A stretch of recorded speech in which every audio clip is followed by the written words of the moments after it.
کیمبرلی نے تلاش کرنا شروع کیا، اور اس نے بہت بڑا عقل مند انسان تھا، سب سے پہلے تلاش شروع کیا اپنے گھر سے، اس زمین سے، اس جگہ سے جس جگہ پر وہ رہتا تھا اور جس کو اس نے خریدا۔ سب سے پہلے جب اس نے ان پتھروں کو ہٹایا کہ جن پہ سہارا لگا کر وہ ایگریمنٹ کر رہا تھا اور بیچنے والا بیچ رہا تھا، جو پوری زندگی کی دارائی اپنا خرچ کر کے آیا تھا، تو ایک مرتبہ کیمبرلی نے دیکھا کہ وہاں ڈائمنڈ ٹکڑوں میں پھیلے ہوئے ہیں، ان پتھروں کے نیچے، ان سنگلاخ وادیوں میں ڈائمنڈز دنیا کے نایاب ترین ہے، بس وہ کھودتا چلا گیا اور اس کو جمع کرتا چلا گیا۔ جی ہاں، اس واقعہ نے ہمیں یہ سمجھایا کہ انسان کے اندر، انسان کے گھر میں، انسان کے پاس جو چیزیں ہیں وہاں سے شروع کرنی چاہیے۔ ایسا نہ ہو اس انسان کی طرح کہ جو پوری دنیا میں تلاش کر رہا تھا ڈائمنڈ کو اور ہیرے کو، مگر اپنے گھر کو بھول گیا تھا، اپنے مکان کو بھول گیا تھا۔ میرے دوستوں، میرے عزیزوں، میرے بزرگوں، میرے بچوں، غم حسین، درس اہل بیت، درس دین، درس عدالت، درس تقوی، درس انصاف پہلے اپنے گھر سے شروع کیجئے، اپنے گھر میں تلاش کیجئے، اور گھر سے پہلے اپنے نفس سے شروع کیجئے۔ جی ہاں، تو اسی طریقے سے ہم دنیا میں تلاش کرتے ہیں سکون کہاں ملے گا؟ سکون حسین ابن علی کے بتائے ہوئے راستے پر ملے گا۔ ہمیں آسائش اور آرامش کہاں ملے گی؟ حسین ابن علی کے بتائے ہوئے راستے پر۔ کیا آپ کو یاد نہیں ہے شہزادے علی اکبر سے، شہزادہ قاسم سے بھی یہ مروی ہے کہ پوچھتے ہیں امام حسین کہ میرے شہزادوں یہ بتاؤ موت تمہارے لیے کیسی ہے؟ کہتے ہیں یہ بتائیے کہ ہم حق پر ہیں یا نہیں؟ کہا بے شک ہم حق پر ہیں، ہم ہی حق پر ہیں۔ تو کہا کہ موت ہمارے لیے شہد سے زیادہ شیرین اور گوارا ہے۔ اللہ اکبر، عجیب سکون ہے۔ کیا مطلب؟ یعنی حسین کے جوانوں نے بتایا حق آرامش ہے، حق آسائش ہے، حق اور انصاف کے لیے انسان جان بھی دے دیتا ہے تو سکون کی موت مرتا ہے، اب وہ بے چین نہیں رہے گا اگر وہ حق کے اوپر ہے۔ لہٰذا دنیا میں جنت تلاش مت کیجیے، پیر اور اولیاؤں کے، منحرف پیر اور اولیاؤں کے درگاہوں میں سکون اور بہشت تلاش مت کیجیے، منحرف لوگوں کے منحرف فرقوں میں نہیں، بلکہ راہ حسین ابن علی میں بہشت ہے جو آپ کے گھر میں ہے، جو محبان حسین سمجھ رہے ہیں کتنی عظیم نعمت ان کے پاس ہے، اس سے استفادہ کیجیے۔ بس ایک واقعہ مختصر آپ کے سامنے، خصوصاً ہمارے بچوں کے لیے، اور اس واقعہ میں چند جملے آخر میں مصائب اسی کے ضمن میں۔ میرے عزیزوں، واقعہ یوں ہے، ایک ذاکر اہل بیت جو ایران کا بہت مشہور و معروف، جن کی مجلسیں دنیا میں ویڈیو کے ذریعے ابھی بھی زندہ ہیں، وہ فرماتے ہیں، کہا کہ میں تبلیغ کے لیے، مجلس پڑھنے کے لیے شیراز گیا۔ شیراز جانے کے بعد مجھے ایک عظیم ہستی، ایک عظیم مبلغ، ایک اور بھی روحانی ایک مولانا، ایک مبلغ مجھے شیراز میں ملے کہ جو اصالتاً قم میں کے رہنے والے تھے مگر مبلغ تھے، اور شیراز چونکہ لوگ جانتے ہیں کہ بہت قدیمی ترین ایران کا شہر ہے، جہاں تخت جمشید وغیرہ بھی ہے، آثار قدیمہ بہت زیادہ ہے، ساسانی دور کی بہت ساری چیزیں وہاں پر ہے۔ آج کے ایران کٹتے کٹتے شیراز ایک سائیڈ میں ہے، دور افتادہ جگہ ہے، اور شیراز کے علاقوں میں جو عشائری خانہ بدوش لوگ ہیں، محروم لوگ ہیں، وہ بھی زندگی گزارتے ہیں، جو دین دنیا سے تھوڑا دور ہیں، اور انہیں صرف اپنی زندگی گاؤ گسفن سے مطلب ہے۔ لہٰذا یہ جو مولانا ہیں، جن سے بیان کرنے والے مولانا، قم سے جانے والے شیراز میں مولانا کہتے ہیں کہ میں نے وہاں ایک بزرگوار عالم دین کو دیکھا، میں ان سے ملا، مانوس ہوا، ان کی نورانیت، ان کے اخلاق، ان کے کردار تحت تاثیر میں قرار پا گیا۔ میرے دل نے کہا کہ اس شخص کے اندر کچھ ہے جو میں محسوس کر رہا ہوں یہ عام ذات نہیں ہے، عام شخص نہیں ہے، لہٰذا میں اور نزدیک گیا اور ان سے دوستی کی۔ پھر میں نے سنا ان کے بارے میں اور جانا کہ وہ صرف شیراز میں نہیں بلکہ شیراز سے بھی دور دراز سیستان بلوچستان کے علاقوں میں، کہ جو گاؤں دیہات پہاڑوں میں جھونپڑیوں میں رہنے والے جو خانہ بدوش لوگ ہیں، الخانی لوگ ہیں، قلی کہتے ہیں ان لوگوں کو، ان لوگوں کے درمیان میں یہ جاتے ہیں اور بغیر مزد، بغیر پیسے، بغیر اجر کے ان کو احکام سکھاتے ہیں، ان کو دین کی باتیں سکھاتے ہیں، ان کو نماز روزہ سکھاتے ہیں، ان کو وضو سکھاتے ہیں، ان کو نیت بتاتے ہیں، احکام اتنا سکھاتے ہیں ان کو کہ جب تک وہ سیکھ نہ جائیں وہ واپس نہیں آتے ہیں، کسی سے کوئی ہدیہ بھی نہیں لیتے ہیں، شریف النفس۔ بس انہوں نے اس عالم دین سے نزدیک ہونا شروع کیا کہ مجھے کچھ اس سے ضرور ملے گا۔ ایک دن اصرار کیا کہ کچھ نصیحت کیجئے، کچھ باتیں کیجئے، کچھ بیان کیجئے۔ تو انہوں نے بہرحال ایک عجیب بات بیان کی ہے، کہا دیکھو میرے عزیز، میں بہت بڑا انسان تو نہیں ہوں، ہاں مگر ایک چیز ہے جو خالق کائنات نے مجھے عنایت کی ہے، اور وہ یہ ہے، اور وہ ممکن بھی ہے کہ میں کبھی کبھی جو لوگ دنیا سے گزر جاتے ہیں ان کی روحوں کو خواب میں بھی دیکھ لیتا ہوں، ان کی روحوں سے گفتگو بھی کر لیتا ہوں۔ یہ مجھے سعادت حاصل ہے، میرے خواب میں بہت سے بزرگ جو گزر جاتے ہیں وہ آتے ہیں، میں ان سے گفتگو کرتا ہوں، اور اس کے لیے خالق کائنات کا میں شکریہ بھی ادا کرتا ہوں۔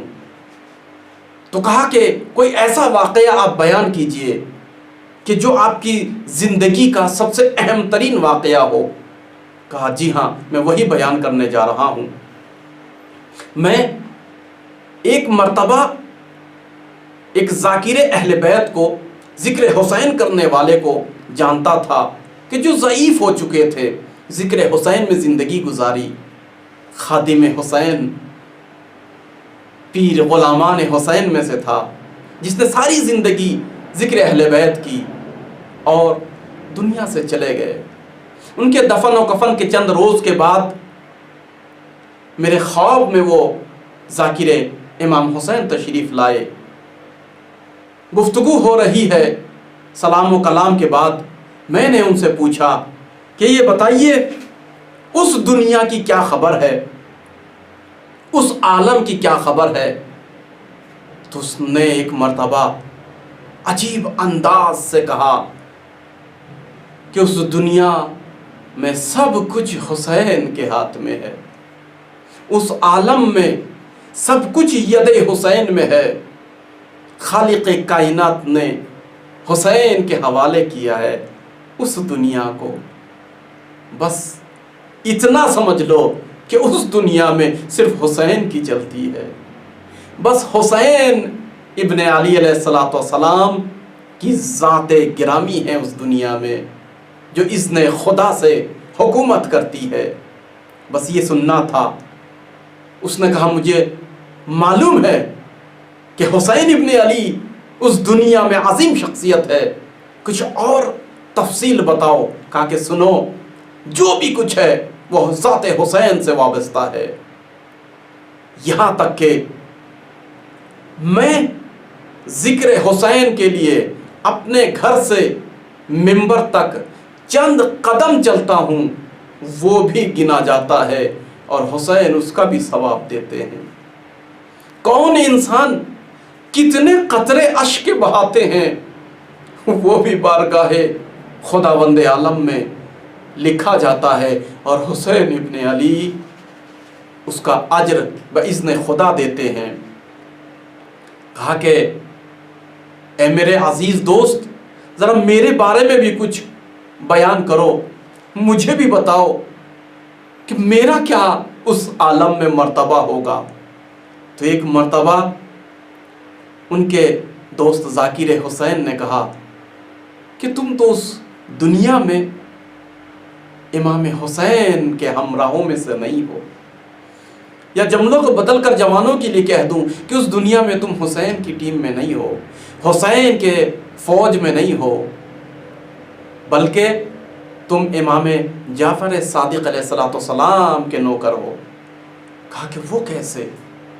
کہا کہ اس لیے کہ تم مجلس نہیں پڑھتے ہو، تم ذکر حسین نہیں کرتے ہو، تم احکام بیان کرتے ہو، تم دین اسلام کے فقہ کو بیان کرتے ہو، لہٰذا فقہ بیان کرنے والے ہو تم، اور امام جعفر صادق علیہ السلام کے نوکروں میں سے تمہارا حساب ہوتا ہے۔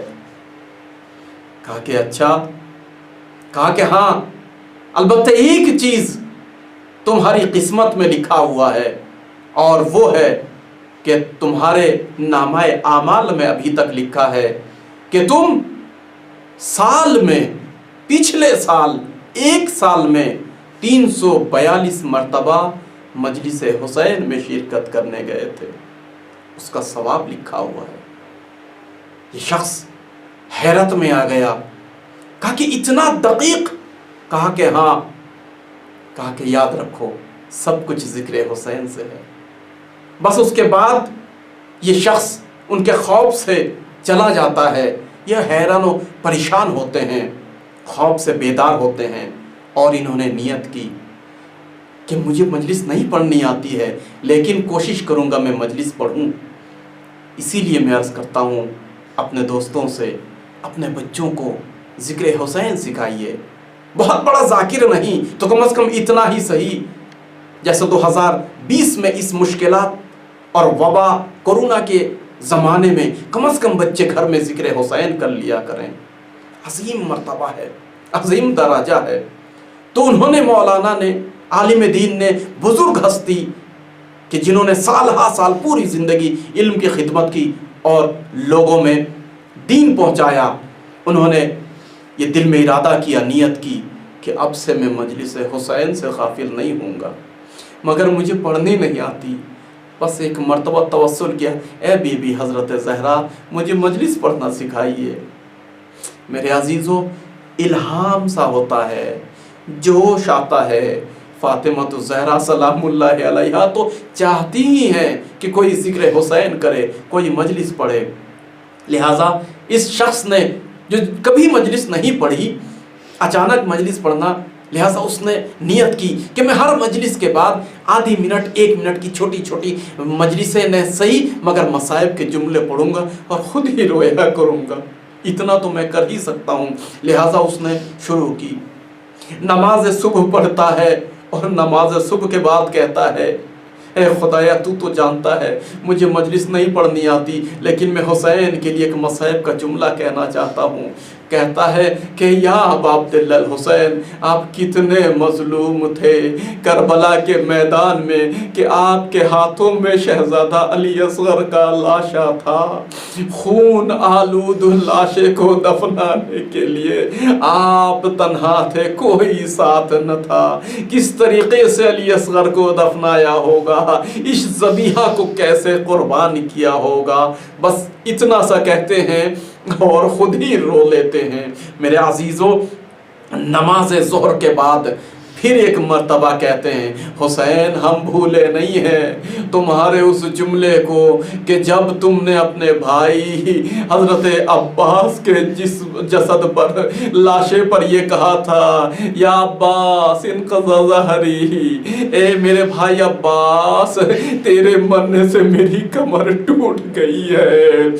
ہاں میرے عزیزو، یہ شخص نماز عصر پڑھتا ہے، پھر 1 منٹ مصائب پڑھتا ہے، اے شہزادی گواہ رہنا میں مصائب پڑھ رہا ہوں، اے میرے مظلوم حسین۔ ہاں مجھے یاد ہے کس طریقے سے ارے قاسم کے پامال لاشے کے سر کو آپ نے اپنے زانوں پہ رکھا اور مولا یہ کہا، قاسم تیرا لاشا خیمے میں لے جاؤں یا گوشت کا گٹھڑا لے کر جاؤں؟ اے قاسم لے کر کر تو جاؤں مگر تیرے ماں کے حوالے کیسے کروں؟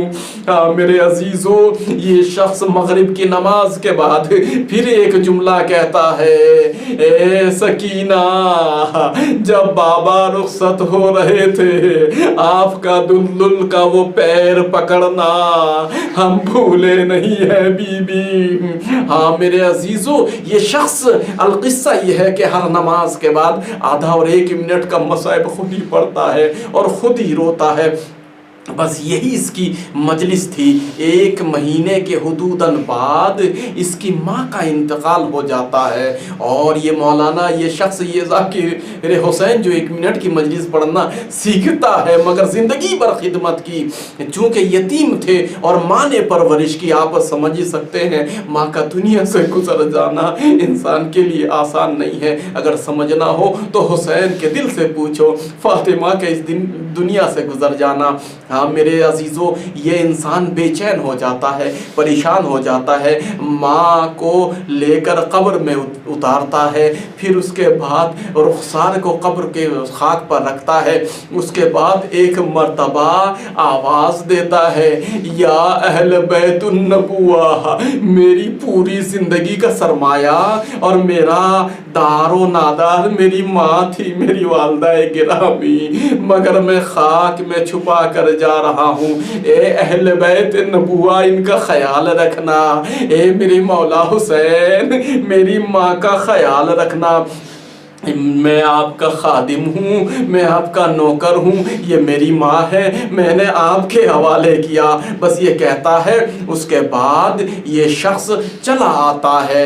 ہاں میرے عزیزو، 1 2 3 دن کے بعد سویم کی مجلس ہوتی ہے۔ پھر اس کے بعد یہ شخص بڑا مغموم ہوتا ہے، بس مجلسیں ختم کرنے لگا ہوں، بس آخری جملہ ہے میرے عزیزو۔ یہ رات کو سوتا ہے، عالم خواب میں دیکھتا ہے کہ بہت بڑی مجلس ہو رہی ہے اور ایک نورانی شخص میری ماں کی مجلس میں آیا ہوا ہے، اس کی نور سے پورا علاقہ تابندہ ہے، روشن ہے۔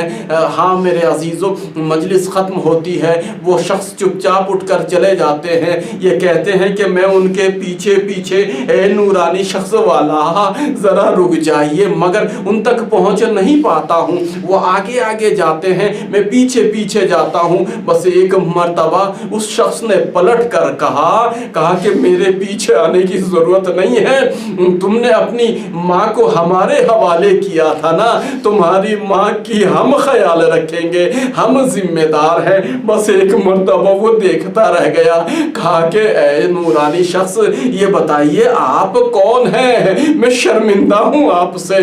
تو ایک مرتبہ کہا، اے ہمارے ذاکر، کیا تمہیں یاد نہیں ہے تم نے اپنی والدہ کو ہمارے حوالے کیا تھا، ہم کیسے بھول سکتے ہیں؟ کہا مولا، آپ اتنا خیال رکھتے ہیں، آپ کے نوکر کی ماں کی مجلس میں آپ آئے ہیں، تو کہا معلوم ہے تم کو ہم کس لیے تمہاری مجلس میں آئے ہیں؟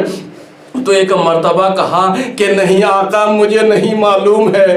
کہا کہ جب سے تم نے وہ 1 منٹ کی مجلس، وہ ایک جملہ مصائب کا پڑھنا شروع کیا، ارے ہماری مادر عزیز فاطمہ الزہرا کا دل بے چین ہوتا ہے۔ ہاں میری ماں نے قبول کیا تمہارے آنسوؤں کو، تمہارے اس مختصر سی مصیبت خوانی کے لیے، اس مجلس کے جملوں کے لیے ہم تمہاری مجلس میں آئے ہیں اور تمہاری ماں کا خیال رکھتے ہیں۔ میرے عزیزو، آئیے ہم بھی حسین ابن علی کا مصائب پڑھیں۔ السلام علیکہ یا ابا عبداللہ، السلام علیکہ علی الادشان، السلام علیکہ علی الحسین، علی الرأس الحسین، السلام علی اولاد الحسین، سلام حسین آپ کے چھدے ہوئے جسم پر،